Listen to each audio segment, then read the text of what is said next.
বন্ধুরা আসসালামু আলাইকুম।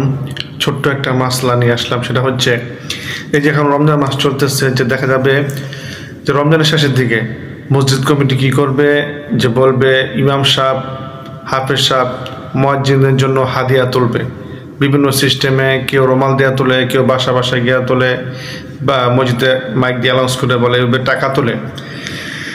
লাস্টে দেখা গেল টাকা উঠছে 50,000 টাকা, কিন্তু তারা কি করলো, হাফেজ সাহেবদের, মসজিদ সাহেবদের, ইমাম সাহেবদের 10,000 করে 15,000 করে বিদায় করে দিল, বাকি টাকা মসজিদের জন্য রেখে দিল।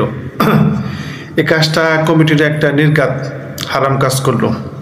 কারণ টাকাটা আপনি যেই জন্য তুলছেন সেই কাজে ব্যয় করতে হবে, আপনি মসজিদের জন্য রেখে দিতে পারবেন না।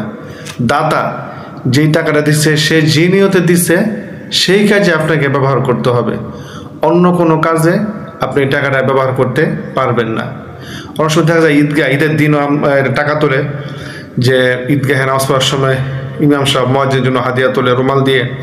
লাস্টে দেখা যায় যে টাকা তোলে অনেক জায়গায় সেই টাকা দেয় না, বাকি টাকা রাখা দেয়, যে টাকা দিয়ে হয়তো মসজিদে বা ঈদগাহে কাজ করবে, যে না এটা আপনার জন্য জায়েজ হবে না, ঠিক হবে না। দাতা যে নিয়তে টাকাটা দিছে, যারা উপস্থিত ছিল সবাই কি জন্য টাকা দিচ্ছে, ঈদগাহ এই ইমাম মুয়াজ্জিনের জন্য টাকা দিচ্ছে, হাফেজ তারা তাড়িয়ে পড়াইছে তাদের জন্য টাকা দিচ্ছে। এই টাকাটা আপনি নিজের ইচ্ছায় যেখানে তেখানে খরচ করতে পারবেন না।